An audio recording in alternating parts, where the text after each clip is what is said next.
Hello, Warren. Hello. How are you doing again today? Good. How are you? I'm okay, thank you. I'm so sorry about this. Oh, it's no big deal. Oh my God, terrible, terrible. But it gives us the luxury of doing this, even better. Although Yeah. it was pretty good last time, so I'm really pleased. I think what's good about this too is since we're not playing to a crowd, we can kind of, because for me, I think what's useful to this is it's going to be the clips that we get out of it. So, we'll do the whole thing through, but if there's things that we need or we want to say that end up we miss or whatever, we can just go at it.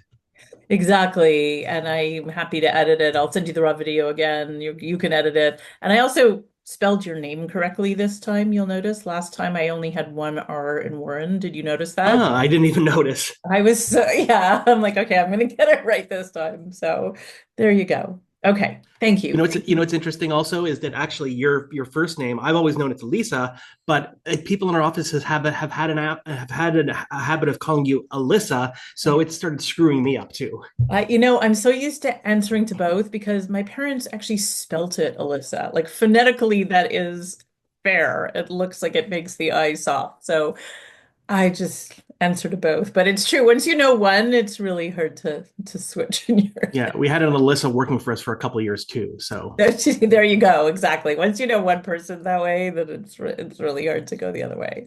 Okay. Well, I appreciate your good humor about all of this. And do you want to share the screen? Would you like me to do it? What's your yeah, no, preference? I'll share the screen right now.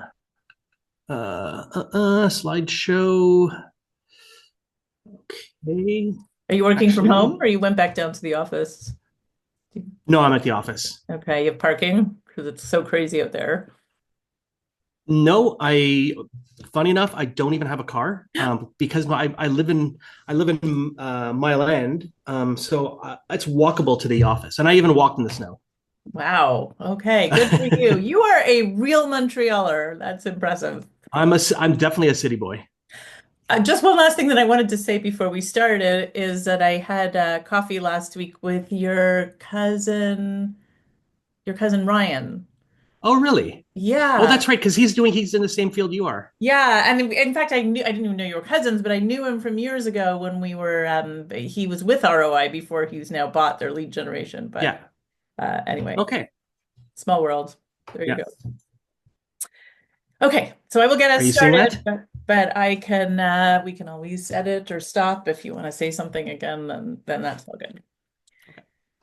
Hello, everyone, and welcome to today's webinar. We are going to be talking about 5 ethical website strategies to drive more qualified traffic. My name is Elisa Sklar, lead strategist with Sklar Consulting, and I am delighted to be here co-presenting with Warren Wolanski, the president and founder of Plank. Hi, Warren. Hi, Lisa. How are you? Good. I'm really glad that we have a chance to do this. We've had so many interesting conversations about website strategies and how they connect with marketing. I work primarily in economic development, but I know that you've had a wide variety of clients. And I think the things we're going to talk about today really are relevant to many different kinds of B2Bs, organizations, regardless of who they're marketing to. Yeah, I would agree. I mean, we might have a focus and you might have a focus, and hopefully the different audiences that we work with a lot will get something out of this. But I think a lot of this will apply to anybody because, we're talking about ethical website strategies. And in all cases, I think they would have a major business impact. Definitely, definitely. And I have learned a lot from our conversation. So I'm excited to dive into this. Um, I guess I don't really need to talk about recordings since we don't have anyone on us here with us. Let's take a look at today's agenda. I know that we've talked about how ethical website design, which you're going to explain in a moment, um, can relate to good business and good marketing practices.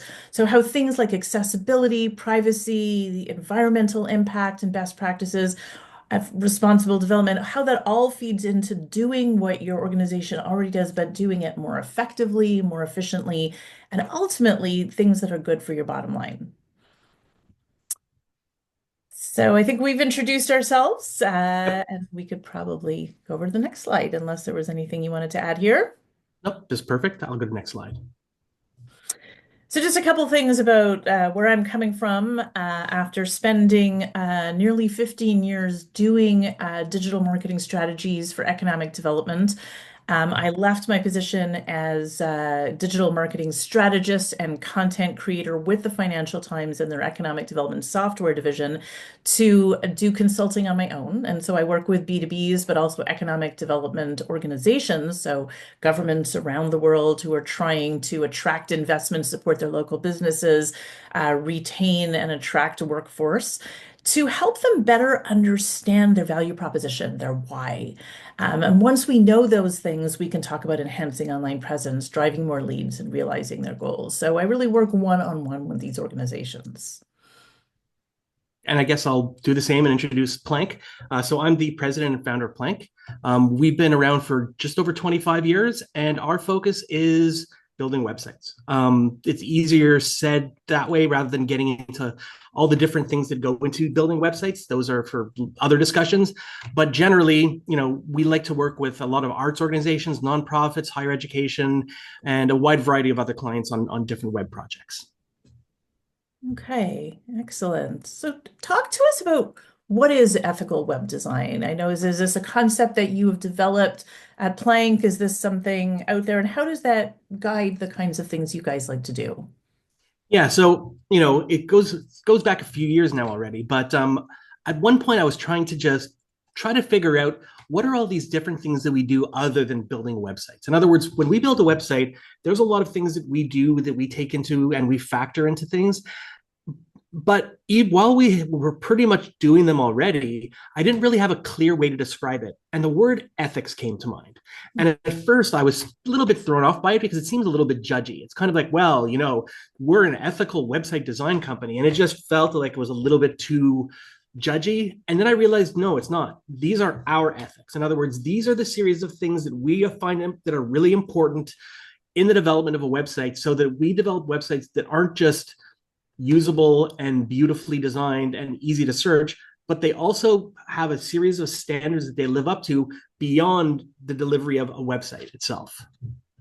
I love that. I think that is so interesting and so thoughtful to think about the larger process and how all of these business practices fit into them.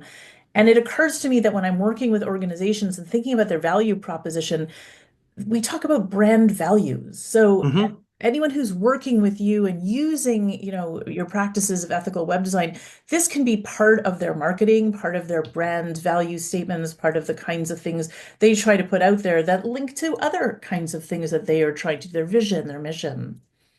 And I think ethics, like I come back to the word ethics, I'm talking about what is important to us when we build websites. But there could be other values or marketing values that people have in place that are going to be slightly different, and that's fine. And then you just find a partner or adapt them, or we work with you to develop different things within that system. Okay, interesting. Um, so, this is all wrapped around the idea of an ethical web, about the ethical website design is, the takes into account a lot of different things. But the key thing here is we wanted to give an example here of a website that we had worked on that is our explanation of ethical web development. We call it our collective. And, we want to show that a website can be beautiful, usable, animated, and also meet all of these different things such as performance, accessibility, best practices, and search engine optimization. Interesting. I really love that approach. I like that it's all kind of built in together and that it really works for the organization and the goals they're trying to achieve. Yeah, and I think we'll talk about little bit more later. But when we take into account search engine optimization, there are two sides to it. A lot of marketers take into account the kind of content side of search engine optimization, looking at keywords and different way to display content. But we look at it from a technical perspective. In other words, we want to deliver websites that will enhance an organization's SEO by being technically compliant. That's so important. And I guess that's part of the secret sauce for many companies and organizations that they really need experts in to help them meet those technical specifications and tick off those boxes and do them really properly. The content side of that is an ongoing project, right? Like this is part of what I often try to do with our clients to build those out. But the technical things really need to be there in the first place. Yeah, and as you'll see when we talk about the further issues into the main five topics, the idea of optimizing a website so that it's environmentally friendly actually increases its search engine optimization because it'll load better. It's Wow. just some of these things just tie well in together. Okay. I love that. I love that. So I guess when we talk about accessibility, if I understand this correctly, this is about bridging the gaps with web standards to make sure that everyone or as many people out there as possible are able to engage with the website that you've built for these organizations. Exactly. And accessibility is also something that's really important because in certain areas, accessibility is the law. In other words, if you go to Ontario, there's the Ontario accessibility standards. And most organizations or governmental organizations have to meet them. California has their own standards, Canada does. And, just meeting those standards is an important fact. That's really important. And certainly in the world that I've spent a lot of time at working in with governments, you're right. A lot of government organizations in particular have very high standards that they need to meet. And it's important to note that this isn't just about, like ticking off those boxes so that you can say you've done it. You have a lot of potential website visitors out there, leads, people you can be working with, suppliers, your audience very well may be dealing with some of these challenges. And the better we can meet them with good website design means that you aren't constraining the amount of people, the number of people who can actually see. So you see some stats here about people with vision impairments. Disabilities related to mobility, so the ability to use a trackpad or a mouse maybe, or a type may be more complicated for them, or we need to come up with creative ways to deal with that. We also know that in terms of processing content, there are 15 to 20% of people around the world to have some kind of neurodivergent condition. So delivering content in a variety of different ways that is meaningful to people who process information differently is important. Disabling hearing loss and disabilities as a whole. These are people who have a lot to add to the world around us, and really they're our potential customers and our stakeholders. So we do well to make sure that they are included in the information we're presenting. Those are big numbers. I mean, anywhere from 10 to 20% of a user base is a difference between probably a profitable or non-profitable company. You're absolutely right. Absolutely right. So this just makes good sense along the way. I love this case study. Talk to us about Ford's Theater. It's such an interesting organization. Yeah, so Ford's Theater is a major historical site in the United States, based in Washington D.C. We worked with them on the redesign of their site, and what was an interesting challenge that they presented to us when we were first discussing the project with them is they had said the previous version of their site was supposed to be fully accessible, and it just didn't meet the standards properly.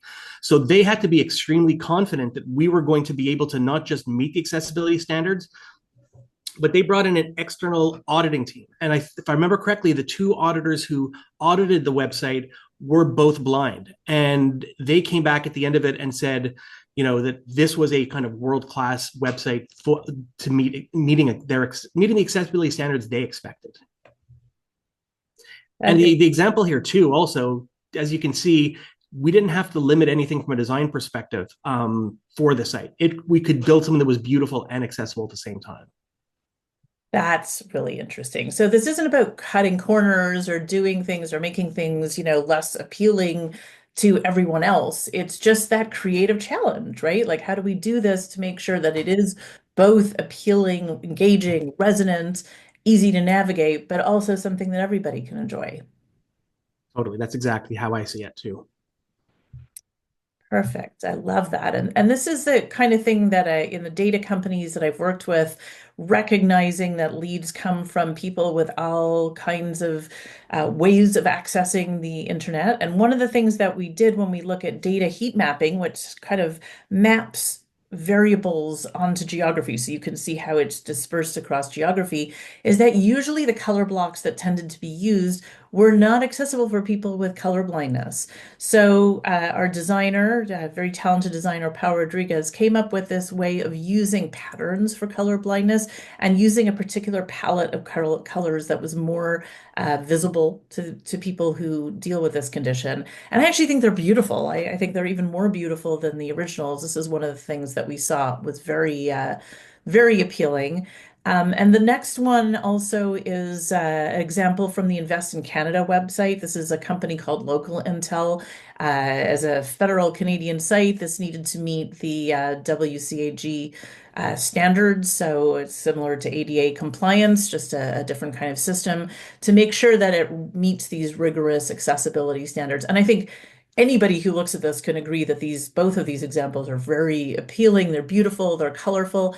And it really just shows how visualizing data makes it so much easier for us to quickly comprehend. You look at spreadsheets and lists of figures and your eyes glaze over. But at a glance, you can now understand these things. And this is something that everybody, just about everybody, would be able to appreciate. And these are examples of challenges that in the end make the project or make the opportunity or make the graph or the element that much more attractive, and still meeting other standards as well. It's just those are good. These are all great examples. Excellent. So privacy, talk about this idea of building trust, which is so important for any organization. I know certainly in the world that I've worked with in economic development, trust is so critical. And clients always want to know about security, about data compliance, and it can seem like a lot for anyone to deal with. So how do you approach this when you're building websites? Yeah, I mean, I think the first place we come from is just being honest and being transparent. In other words, marketers on the internet have the ability to capture data, they have the ability to store your data. And I think we should always just start from a position of being transparent with the end users of what exactly we're doing with the data. And building in that trust by being transparent leads to better relationships, but it also leads to meeting the standards that different governments have set as well. Exactly. So these are going to be different depending on different jurisdictions. You can see some examples here in the notes over here, whether it's about collecting personal data, whether it's about using cookies or tracking pixels of different kinds and other technologies, pop-ups and banners, thinking about what does this look like in the US? What does it look like by state, by province, or Europe, or elsewhere in the world? And the truth is, if you're doing business globally, even if you're located in a different jurisdiction, it's important to know that those laws may still apply to you if you are appealing to website visitors in those places. So understanding what the legislations tend to ask for and making sure that you're hitting all of those points to ensure that it's being done properly and ethically. I think we have some examples on the next slide as well. This is something that's important to users. So, as with the other things that we're talking about here, this just makes good business sense. We know that businesses prioritize data privacy, that this is builds into trust and loyalty.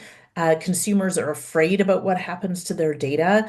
They tend to be a bit fearful and suspicious. 63% of users believe most companies aren't transparent about how their data are being used. And we know that this is more than 120 countries around the world have already got different formulations or legislation or policies around how data collection and protection is handled.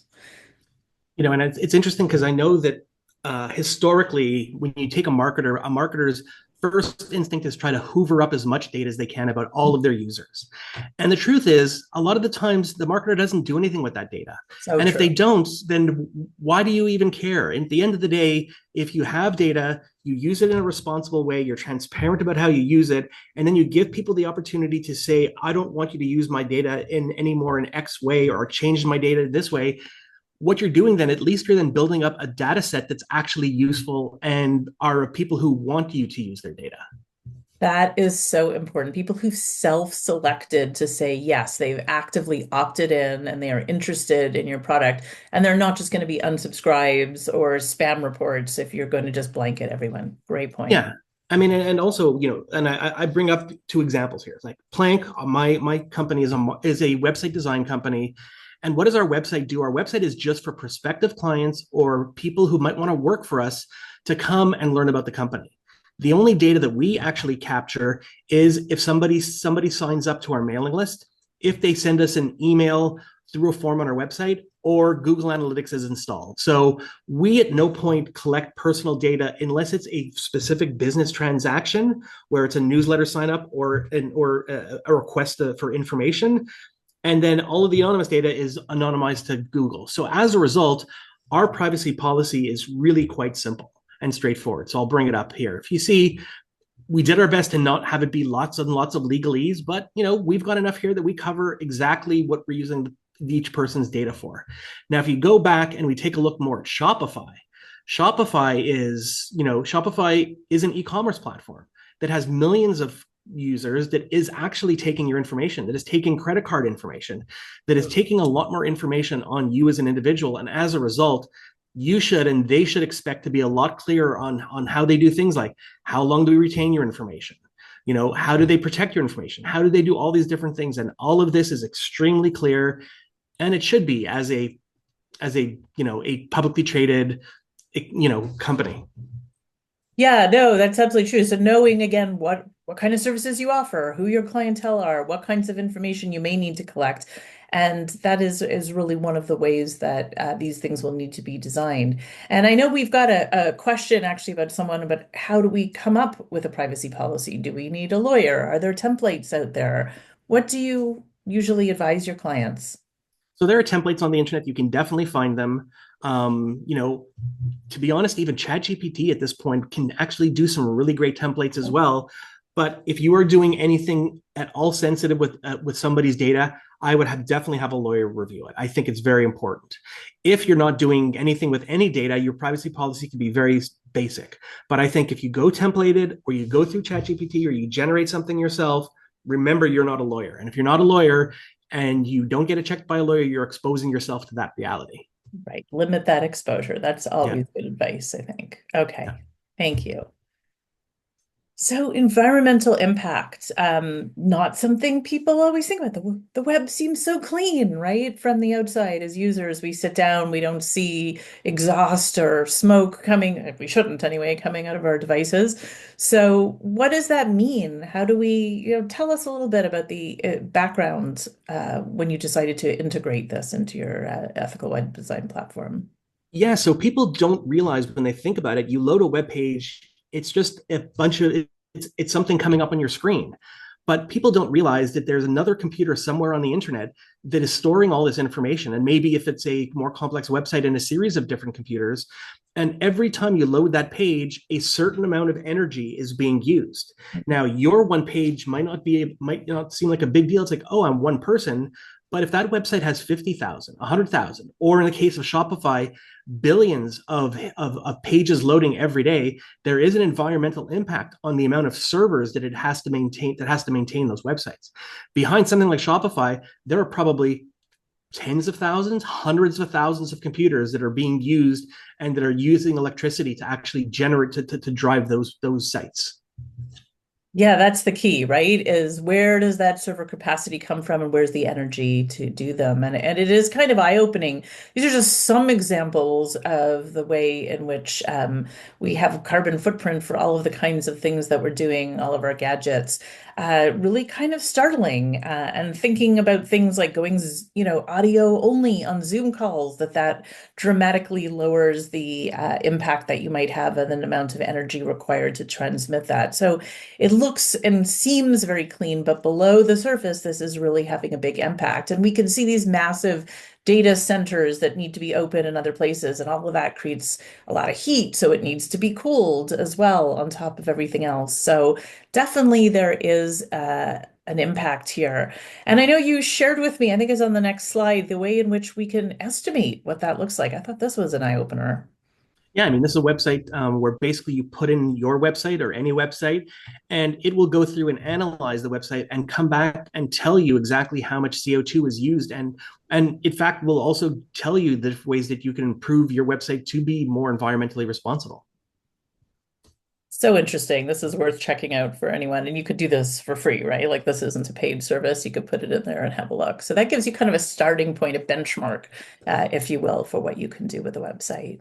Yeah, I mean, and there are things that might not seem significant, but they can be. Something as simple as, if let's say you have a content management system that you're working in as a marketer, if you're not uploading an image and your image is 5 megs or 10 megs, it doesn't necessarily need to be. If it's being displayed on a website, it could probably be a couple hundred K. And then every time that image loads, you're loading 100K versus 5 megs. That's a big difference over a week or month or a year. Wow, that's a whole other perspective on the idea of reducing waste. It never even occurred to me to do it that way. So, good tip. Very good tip. So, let's talk about best practices. What does that mean for you in terms of web design? So that ties into even the environmental impact. So the environmental impact that you can have on reducing carbon emissions ties pretty directly into best practices. In other words, best practices is a matter of taking into account what are the standards for developing websites from an image loading, as I just mentioned before, from coding standards, from code optimization, and just making sure that you're meeting modern standards so the website basically loads quickly, loads efficiently, and loads properly on modern devices.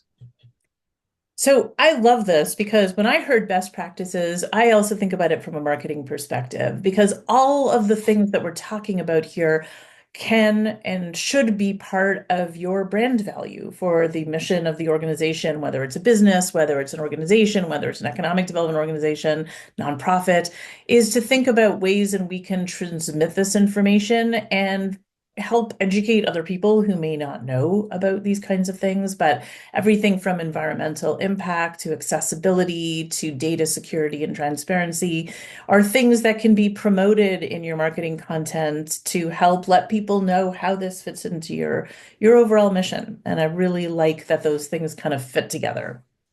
I mean, if you take another thing that Plank is, we also are a B Corp, and the B Corp mission was started by Patagonia.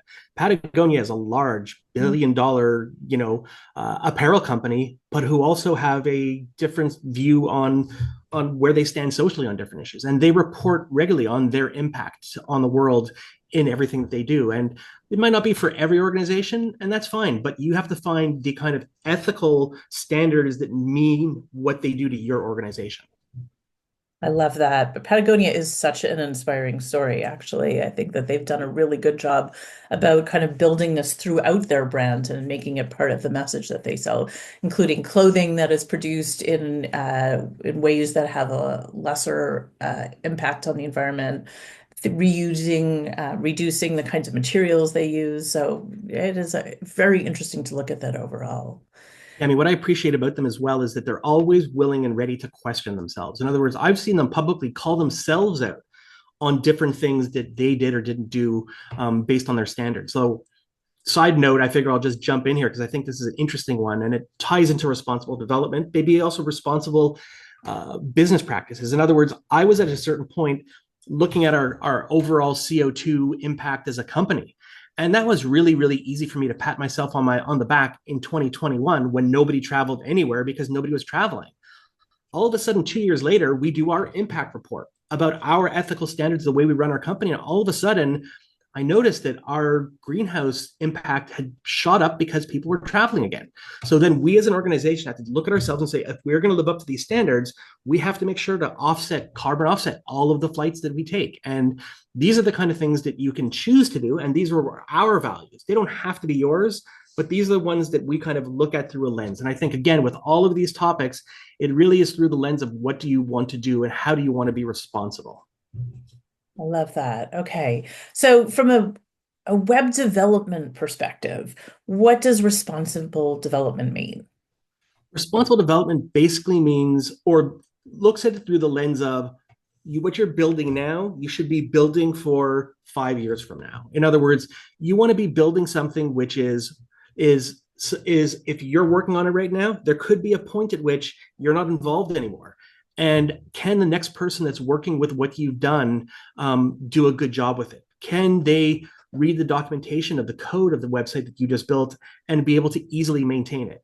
Can we also deliver content management systems that are well documented so that the person who takes it over and has to work with it feels comfortable and enjoys working with this website? When they leave and then the next person comes and inherits the website, can they work with the website as well? So that is really resonates with me. In the years I have spent working with large organizations using these complex data tools, that churn is often a problem. So someone really knows how to do these things, but they were the ones with the login, they knew how to manage this, and they leave their position. Someone else comes in.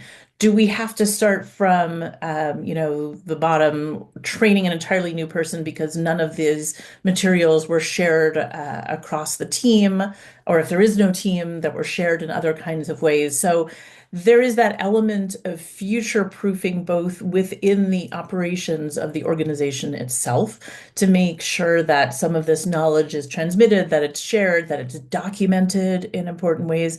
And I remember you actually sharing with me an interesting story about that documentation so that we leave that information for others. Yeah, what ended up happening a couple of years ago is that a developer that works for us, somebody had reached out to him on a website that he worked on 10 years earlier and said, "Hey, we need somebody to do some work on this website. Could you work with us on it?" And suddenly he was in a situation where he was inheriting his own code from 10 years earlier. And at first was worried. He's like, "Oh no, I don't know how, I don't remember how I was working at that time. Did I do a good job? Was I a good developer?" And in the end, he went through the code. He's like, "Okay, I didn't do a perfect job. I didn't perfectly document things, but," he's like, "I didn't," he felt comfortable with how he had left the state of things so that he could 10 years later, where ostensibly he's a different person, take back over the code and continue working with it.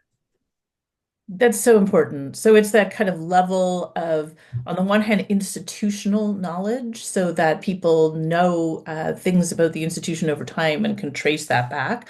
But also when you're talking about websites and other kinds of online practices, that you have this documentation in place, archives of things, and ability to go back and look into the code. You don't need to have an entirely new website every couple of years. There's ways to change within the website itself to change details about the look, certainly content to make sure that it's easily updated. And that's a really important way of doing this in a responsible manner. Yeah, I think we've talked about this before in some of our previous chats, but like, a lot of the things that we do with our clients is what we call iterative design. In other words, we might deliver a website. You deliver that big web project that everybody's all excited to work on. It's a bit of a headache too, probably for a lot of people because it's a lot of work. But then at the end of it, you shouldn't just launch the website, pat yourself on the back, and then just go back to whatever else you're doing. The website should be an ongoing investment. Maybe not a big investment, but you should be willing to invest in and look at your site and realize when it needs an update here and realize when it needs an update there. And then what ends up happening is that big website redesign shows up a lot less often. And it might seem strange for me to say that because I'm kind of talking myself out of big projects, but I'd rather be a long-term partner to an organization that just wants to invest in an ongoing manner rather than build something humongous, go away, and in 5 years come back when they feel like it's about ready to explode. It's so important. And from a marketing perspective, it really just makes good sense so that you've got a place to go back in. Maybe you need to go back, you don't need to rewrite an entire white paper, but you can go back into something that you thought was evergreen 5 years ago, but the world has moved on. And it's about adapting, updating, putting in new citations, putting in some new figures so that it's still relevant. This makes good sense to the organization because you don't need to start from scratch, but it also builds trust with your customers, with those who follow you, with those who see you as thought leaders, because it shows that you're constantly staying on top of your brand and making sure that they can count on the material that you're putting out there to be relevant and resonant at the same time. Yeah, I can't tell you how many times I've run into a situation where when we get a phone call for a phone call, you get an email for a website redesign. It's usually somebody who's just become the new marketing director. They've inherited a website that they had nothing to do with, and their first reaction is like, "This is terrible. I don't know what to do with this. I need to start over." Versus imagine if a marketing director started their job and they inherited a website that was actually in good shape and they were like, "Oh, okay, this isn't my first stress that I have to deal with. I can work on this." And then eventually the website redesign will eventually come because a new marketer is going to want to put their stamp on something, but it doesn't become an urgent crisis right away on day one. Such an it makes me think of when you buy a home and they say, well, live in it first before you take everything down to past tax. See how you're Yeah. going to use it, see what fits with you. You may decide that actually once you're in that space that this section really works for you, but you need to spend time in another place. And I think a website has a lot of parallels with that, especially because the organizations change, people change within them, to really get a good sense of knowledge of the materials that are there. And having a really strong, well-designed website and, marketing specs in the first place makes that so much easier to do. No, that's a really, really good example. That's a good analogy. Totally. So that brings us to our Q&A here, and we invite people to put their questions in the Q&A on there as well. Um, as we wait for questions to come in, I wonder if you have any stories that you can share about clients where you've used this process of ethical web design to design things for them, and they had surprises along the way and how this impacted the usual process, what people know about websites, that they were pleasantly surprised that things worked a certain way or the customers responded to things differently. Or does all of this just happen under the surface and people aren't necessarily aware of them as website visitors? I mean, everybody's got a different level of interest or awareness. I mean, whenever we present a proposal for a project, we put this up front so that somebody sees it from day one. And I'm going to guess that sometimes our position on this is a factor in which somebody chooses to or chooses not to work with us, and I'm fine with that. I'm comfortable with that idea. But truthfully, from a day-to-day perspective, as we develop a website, this is not even on anybody's radar. It's just the work that we do behind the scenes so that when the site is delivered, it will meet these standards and we can stand behind them.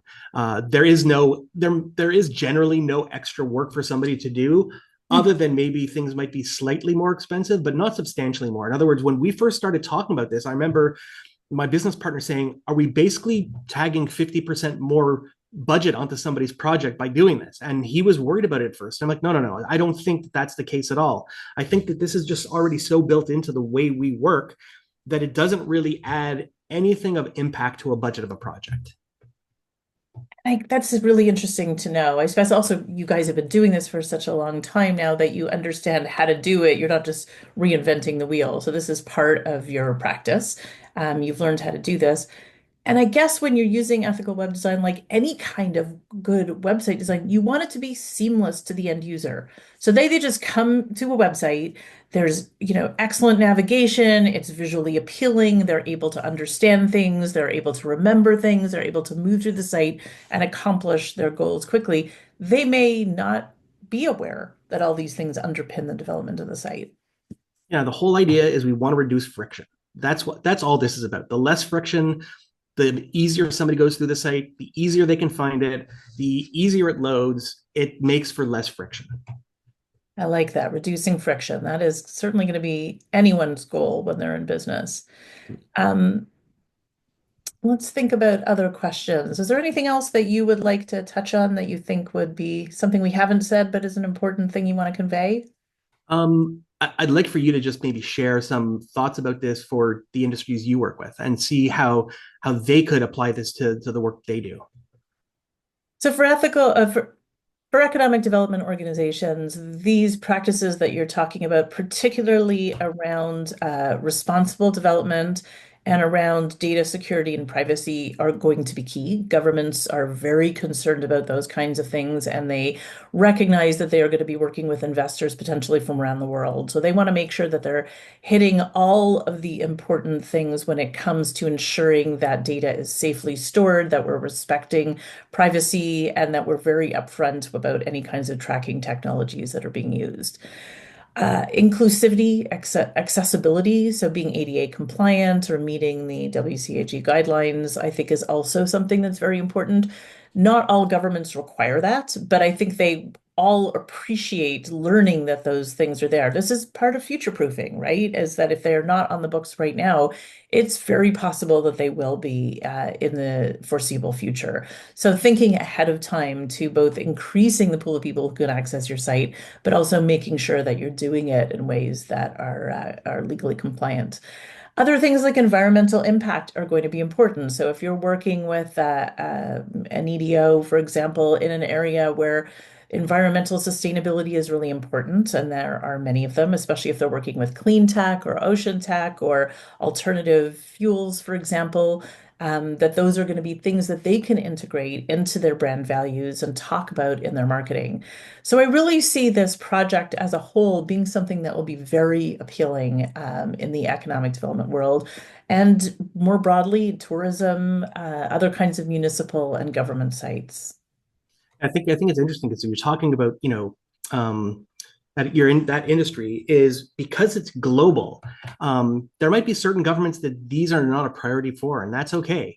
But if you're talking globally, you need to take into account the lowest, the highest common denominator. If you want to meet everybody's standards, best to just go with the most stringent and go back from there. If somebody is the most stringent, then you're covering everyone. Raising the bar. I think Yeah. that's really something that, and honestly, when investors make decisions about where to relocate or expand, that's the kind of thing that tends to impress. So I don't think there's anything that would be lost, even if this isn't something that an organization originally went out seeking. I'm certain they'll be able to see the appeal of it.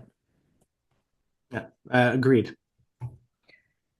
Great. Well, I don't see any other questions coming in now, but if there's anything else that you wanted to add, uh, please do so. I think this has been a great discussion. I always enjoy our discussions, and we usually come out of it learning a little something here and there. So that's always an added plus. Same here, Warren. Thank you so much. I look forward to future webinars together. And I want to thank everyone for joining us here today. Thank you and have a great day. Thanks. Bye. Bye. Excellent. There Okay, we go. good. Thank you again for doing this. It was even fun the second time. Yeah, it was great. So I will send you the raw video, and I kept checking. It's recording. It's recording. And then we can come up with some clips, and I'll happy to tag you as we do that. Let's see how we can use this, and then we can decide in the spring if we have another idea we'd like to go with. For sure. I mean, this is great. And what's good is I think I mentioned last time, but I have somebody working with me and they are trying to get me to do more like online podcasts and webinars and things. So they're prepared to do some of the cutting up. So, I can share with you whatever kind of edits or clips that they end up doing. I love that. Okay, thank you. That's very generous. I appreciate that. Okay, I will get this to you as soon as it renders. Okay, perfect. All right. All Thanks. right. Thanks. Take care. Bye.